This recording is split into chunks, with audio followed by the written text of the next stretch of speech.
वरजुलुन तसद्दक़ बिस्सदक़तिन फ़अख़फ़ाहा, किसी ने अगर सदका किया, किसी को दिया चुपके से, इतने चुपके से दिया कि दाएं हाथ से दिया बाएं को भी खबर ना हो, तो ऐसा शख्स जो चुपके चुपके किसी को सदका करता है, किसी की गरीब की मदद चुपके से करता है, ऐसा शख्स भी अल्लाह के अर्श के साए में होगा। ये नहीं रमजान के महीने में किसी गरीब की मदद कर रहे हैं, 5 किलो आटा, 2 किलो तेल, 1 किलो चीनी, शरबत की बोतल, खजूर, और उसका व्हाट्सएप पे फोटो खींच के व्हाट्सएप पे भी डाल रहे हैं, आज मैंने 20 लोगों को किट दी है, आज मैंने 50 लोगों को गल्ला पहुंचाया है, आज हमने 50 लोगों को, गरीब लोगों को साड़ी दी है। मेरे भाइयों, ऐसे लोग अर्श के साए में नहीं होंगे जो अपने नेकियों की नुमाइश करते फिरे और जिसको दे रहे हो उसको भी जलील करते फिरे बेचारे को। अरे किसी गरीब को दे दो, ना तुम्हारी बीवी को पता चले, ना जिसको दे रहे हो उसके बारे में किसी को पता चले कि उस बेचारे की मदद की है, उसका पर्दा रहने दो। इस तरीके से दो दाएं हाथ से कि बाएं को भी खबर ना हो, यानी कानो कान, हमारे जबान में बोला जाता है ना, कानो कान किसी को खबर ना हो, इस तरीके से सदका करो। बुखारी की एक रिवायत है कि एक शख्स कहता है, आय अल्लाह, आज की रात मैं सदका करूंगा और मैं चुपके से दूंगा, किसी जरूरतमंद को दूंगा। फिर वो रात में उठा और चुपके से निकला और उसने एक जरूरतमंद को रात में देखा, उसके हाथ में उसने अपना सदका, अपना ज़कात का माल, अपना सदका का माल उसको दे दिया। सुबह जब वो मार्केट की तरफ गया तो रास्ते में बातें हो रही थी, कुछ लोग कह रहे थे, देखो अल्लाह का नेक बंदा बेचारा रात में किसी को सदका देने के लिए निकला, वो चाहता था कि किसी गरीब को दूं, लेकिन किसी चोर को दे दिया उसने। इसने कहा, अल्लाह, मेरी नीयत तो नहीं थी चोर को देने की, मेरी नीयत तो थी गरीब की मदद करने की, लेकिन अब धोखे से चोर के पास पहुंच गया तो मैं क्या कर सकता हूं। अल्लाह, आज मैं फिर निकलूंगा और किसी गरीब की मदद करूंगा। दूसरे दिन वो फिर रात में निकला चुपके से, आज फिर किसी गरीब आदमी को उसने देखा जो रात में मौका, उसने पूछा, तुम जरूरतमंद हो? कहा हाँ। उसने सदके का माल उसको दे दिया।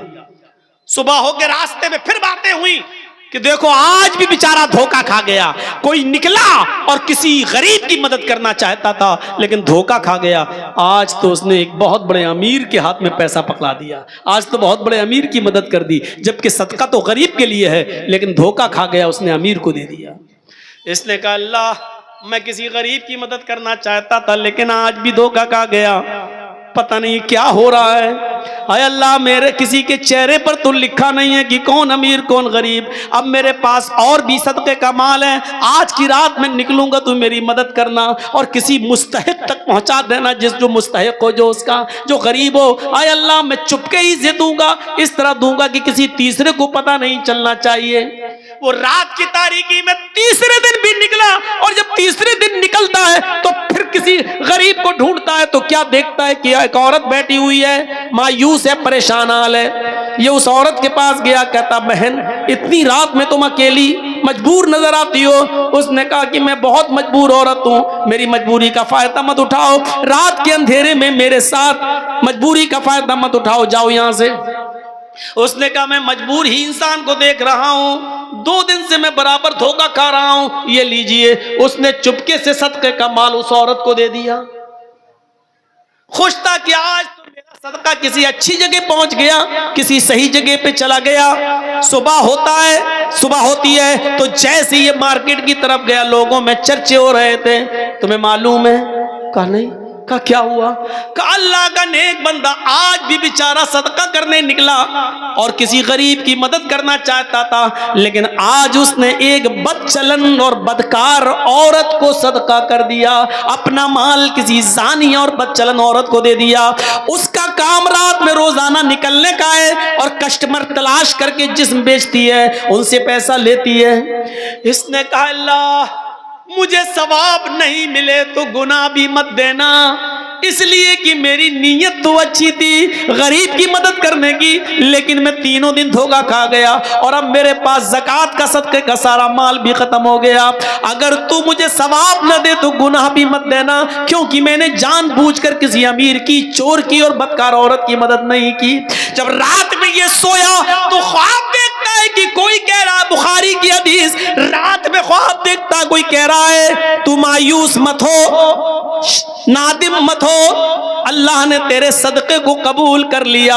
हो सकता है कि जिस चोर ने चोरी की, चोर को तूने सदका किया, हो सकता है कि वो चोर तेरे सदके का माल पाकर अपनी चोरी से तौबा कर ले। हो सकता है जिस अमीर आदमी को तूने सदका दिया वो तौबा कर ले और उस पैसे को गरीब और मिस्कीनों में खर्च कर दे। जिस बदचलन औरत के हाथ में तूने पैसा दिया, सदका किया, हो सकता है कि वो अपने जिना से तौबा कर ले और तेरे दिए हुए सदके के माल से वो अपने बीवी, अपने बच्चों की और अपने शौहर की देख रेख करे। और हो सकता है कि तौबा कर ले, तूने अनजाने में ऐसा काम किया, अल्लाह ने तेरे सदके को कबूल कर लिया। मेरे भाइयों, ये हदीस हमें बुखारी की बतला रही है, अगर धोखे से रात की तारीकी में किसी गरीब की मदद करना चाहते हो और आपने चुपके से किसी की मदद की लेकिन धोखा खा गए, वो गरीब की जगह कोई और निकला या धोखे से आपका पैसा किसी और की जगह पास पहुंच गया, लेकिन चुपके से मदद करने की वजह से आपका सदका कबूल हो जाएगा। भले ही आपने गलत जगह दिया है, जानबूझकर नहीं धोखे से, तो अल्लाह रब्बुल आलमीन आपके सदके को तो कबूल कर लेगा, आपको गुनाह नहीं पड़ेगा, आपका सदका तो कबूल हो जाएगा। लेकिन उस आदमी को हिसाब और किताब देना पड़ेगा जो जरूरतमंद नहीं था फिर भी ले लिया, तो आपका सदका कबूल हो जाएगा। तो ऐसे सदका कीजिए कि किसी गरीब को जब आप दो, दाहिने हाथ से दो तो बाएं हाथ को भी उसकी खबर नहीं होनी चाहिए। यह है सदके का मतलब। नुमाइश मत करिए, किसी की मदद कर लो, एक फोटो लेना जरा, हाँ खच, आज मैंने 10 गरीब लोगों की मदद की, अल्लाह के अजाब से डरो, उस बेचारे की नुमाइश कर रहे हो आप। 6 चीजें हो गई। गस्सान का बादशाह, शाह गस्सान, जिसका नाम जबला इब्ने अयहम है, बहुत बड़ा बादशाह है गस्सान का, ईसाई है,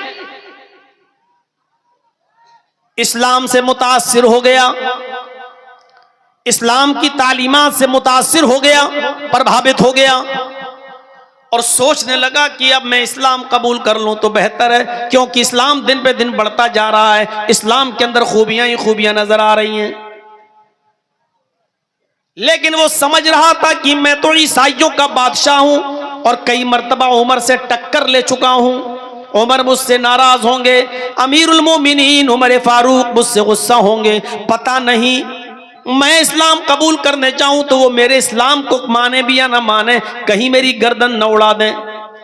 इसलिए शाह गस्सान अपना एक कासिद, अपना एक दूत, अपना एक एलची लेटर लिखकर, खत लिखकर अमीरुल मोमिनीन के पास भेजता है। गस्सान का बादशाह जबला इब्ने अयहम एक लेटर लिखता है और अपने दूत के जरिए, अपने कासिद के जरिए वो लेटर भिजवाता है कि हजरत उमर फारूक से ये पूछो कि शाह गस्सान जबला इब्ने अयहम, गस्सान का बादशाह जो ईसाई है, वो इस्लाम कबूल करना चाहता है, क्या मेरी इस्लाम में एंट्री होगी या नहीं होगी। उसने एक कासिद को भेजा कि अब पता चल जाएगा मेरे कासिद के साथ उमर क्या सलूक करते हैं, मेरे भेजे हुए दूत के साथ उमर क्या सलूक करते हैं। अगर अच्छा सलूक किया तो ठीक, मैं इस्लाम ले आऊंगा, और नहीं तो फिर मैं ईसाई बना रहूंगा। जब वो कासिद, वो दूत हजरत उमर फारूक के पास आया और अमीरुल मोमिनीन को वो लेटर दिया, हजरत उमर ने उस लेटर को पढ़ा और पढ़ने के बाद उसी लेटर पर जवाब लिखवा दिया कि तुम फौरन चले आओ और इस्लाम कबूल कर लो। इस्लाम कबूल करने के बाद तुम्हारे ऊपर कोई नुकसान नहीं है, तुमसे कोई इंतकाम नहीं लिया जाएगा, तुमसे कोई बदला नहीं लिया जाएगा। शाह गस्सान ने जब जबला इब्ने अयहम ने ये लेटर पढ़ा तो बड़ा ताज्जुब करने लगा कि हजरत उमर फारूक रज़ियल्लाहु ताला अन्हु ने इतनी आसानी के साथ मेरे इस्लाम कबूल करने की बात मान ली और पुरानी दुश्मनी सब भूल गए। उसको हजरत उमर की ये सादगी पसंद आई। उसने अपने 500 घुड़सवारों को लिया, 500 साथियों को लिया और अपने घोड़ों पर बैठकर वो मदीने की तरफ सफर करने लगा। अपने साथियों के साथ जैसे ही मदीने आया तो हजरत उमर फारूक का शहर मदीना आने से पहले उसने एक जंगल के अंदर खेमा डाला, एक जंगल के अंदर पड़ाव डाला और यहां आने के बाद रुक गया और यहीं से उसने खबर भेजी कि मैं आ चुका हूं, अब मैं आपसे मिलने आऊं या नहीं आऊं। हजरत उमर फारूक ने उसको इजाजत दे दी कि जब तुम आ ही चुके हो तो अब शौक से तुम मदीने के अंदर दाखिल हो जाओ। हजरत उमर ने अपने सहाबा को भी लगा दिया कि इन मेहमानों की अच्छी तरीके से मेहमान नवाजी करना।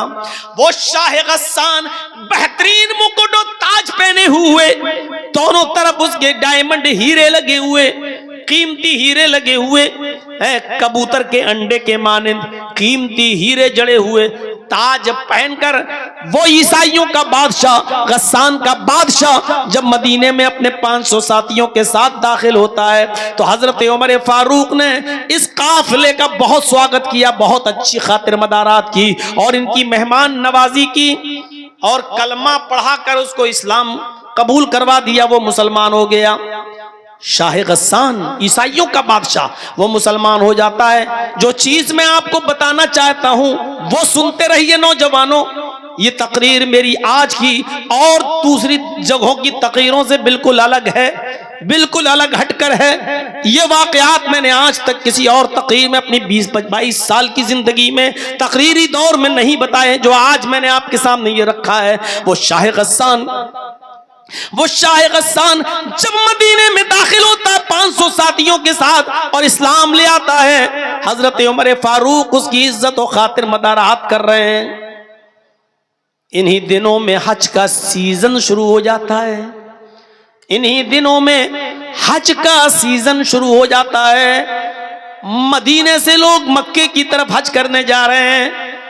हजरत उमर फारूक ने शाह गस्सान से जबला इब्न अहम से कहा कि क्यों ना आपको भी हज का मौका मिल रहा है, तुम भी चलो और तुम भी हज कर लो। हम लोग जा रहे हैं हज करने के लिए। आए गस्सान के बादशाह, तुम्हें भी हज मुबारक हो और मैं चाहता हूं कि तुम भी मेरे साथ हज करने के लिए चलो। वो भी तैयार हो गया और शाह गस्सान जब तैयार होता है हज करने के लिए, रवाना हुआ अपने साथियों के साथ और ये सब लोग जब मक्के में पहुंचे तो अलग अलग हो गए। चलो जाओ, अब तवाफ के बाद मिलेंगे, उम्रे के बाद मिलेंगे, बाद में मुलाकात होगी। हजरत उमर भी तवाफ करने लगे और खाने काबा पहुंचने के बाद शाह गस्सान भी तवाफ करने लगा। एक खूबसूरत लुंगी पहने हुए था एहराम की शक्ल में, ऊपर एक चादर डाले हुए था और बेहतरीन किस्म की एक लुंगी पहने हुए था। बादशाह था, चूंकि वो पैसों की उसके पास कोई कमी नहीं थी। वो तवाफ करने लगा। दौरान तवाफ एक नौजवान सहाबी से, जो एराबी था, जो देहाती था, वो नौजवान सहाबी भी तवाफ कर रहा था। भीड़ ज्यादा होने की वजह से इस नौजवान आदमी का पैर शाह गस्सान की लुंगी के ऊपर रख गया। ऐसे वो तवाफ हो रहा था तो ऐसे वो पैर से लुंगी दब गई, शाह गस्सान की लुंगी दब गई। शाह गस्सान जब आगे बढ़ा तो उसकी लुंगी खुल गई। शाह गस्सान की लुंगी खुल गई। चादर इतनी लंबी थी ऊपर वाली, जो नीचे तक थी उसकी शर्मगाह नहीं दिखाई दी, सतर नहीं खुला, उसकी लुंगी खुल गई। इसने जल्दी से, नौजवान ने, इस मुसलमान सहाबी ने जल्दी से उसकी लुंगी उठाकर उसको दी कि भाई गलती से, धोखे से मेरा पैर तुम्हारी चादर पर, तुम्हारी लुंगी पर रख गया। शाह गस्सान ने देखा एक गरीब आदमी जिसके एहराम में पैबंद लगे हुए हैं, जिसके कपड़े में जोड़ लगे हुए हैं, इस कमीने ने, इस कमबख्त ने मेरी लुंगी को अपने पैर से दबा दिया। शाह गस्सान पीछे मुड़ा और उसने एक जोरदार थप्पड़ इस मुसलमान नौजवान को, इस सहाबी को मार दिया। देखो उस लड़के को रोको तो लाल लाइट मार रहा है। यही माँ बाप ने सिखाया है। इतने इतने से बच्चे हैं, इनको ये भी नहीं मालूम लाइट कहां मारी जाती है।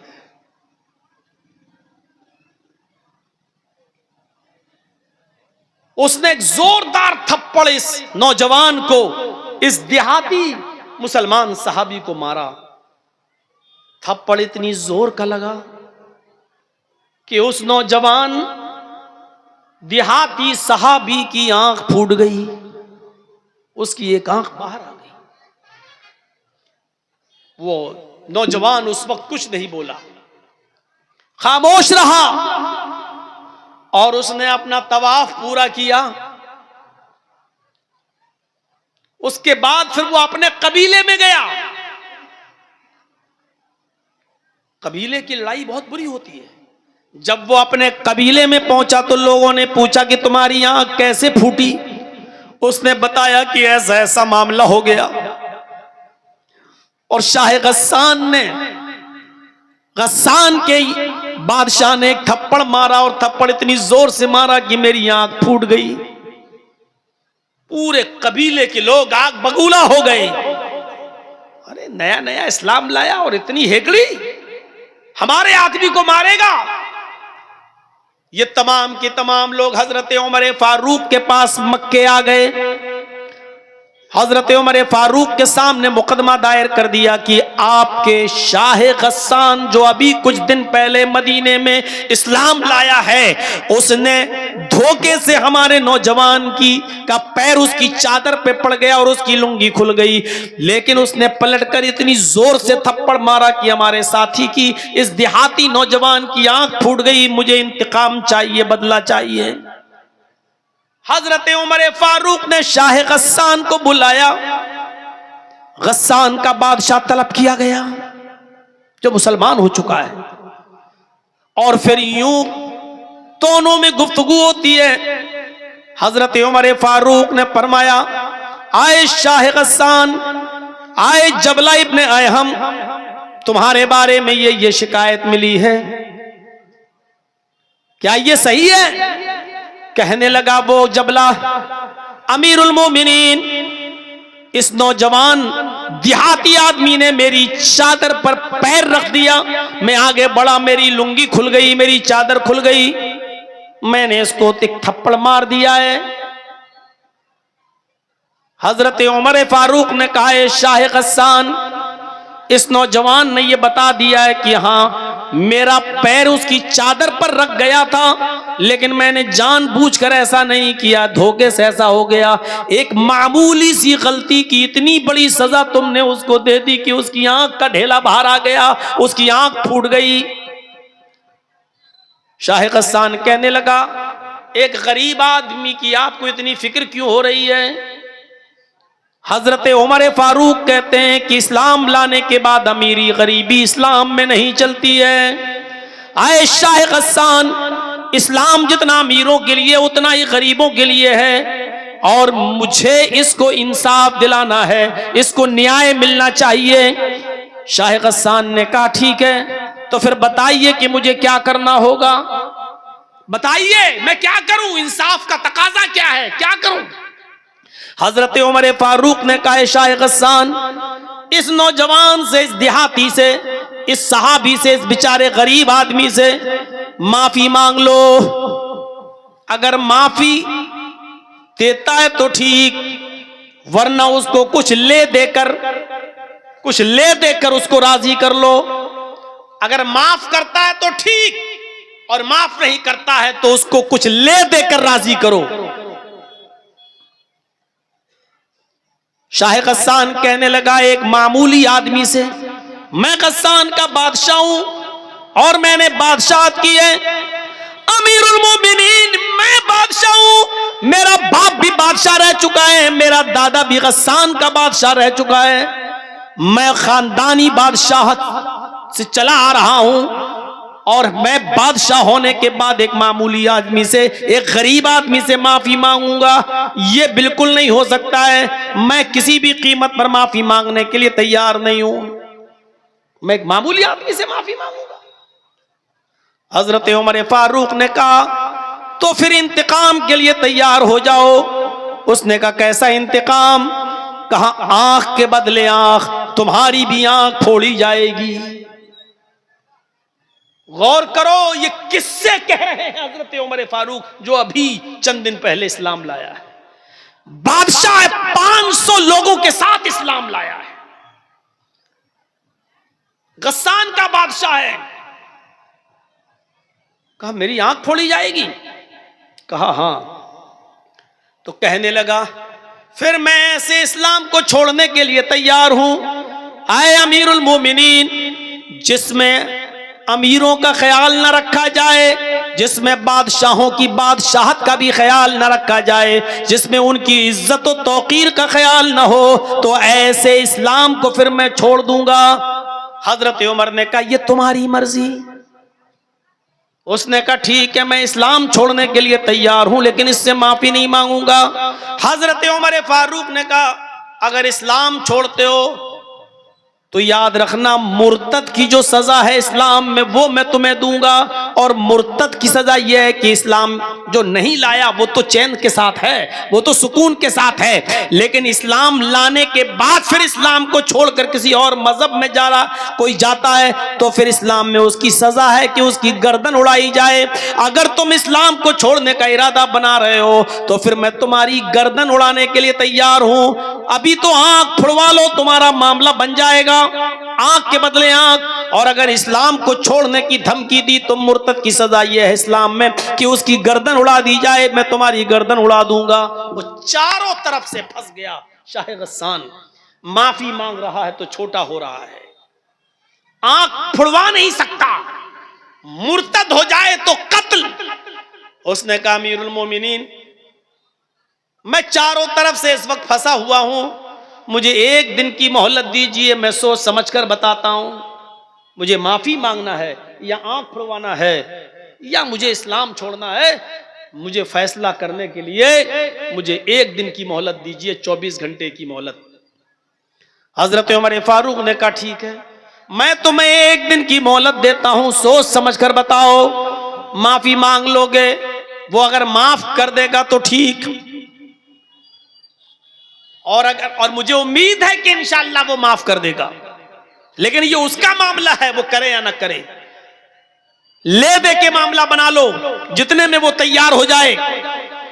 इस पे भी नहीं बनता है तो फिर आंख फुड़वाओ, कोई एक फैसला, जाओ मैं तुम्हें एक दिन की मोहलत देता हूं।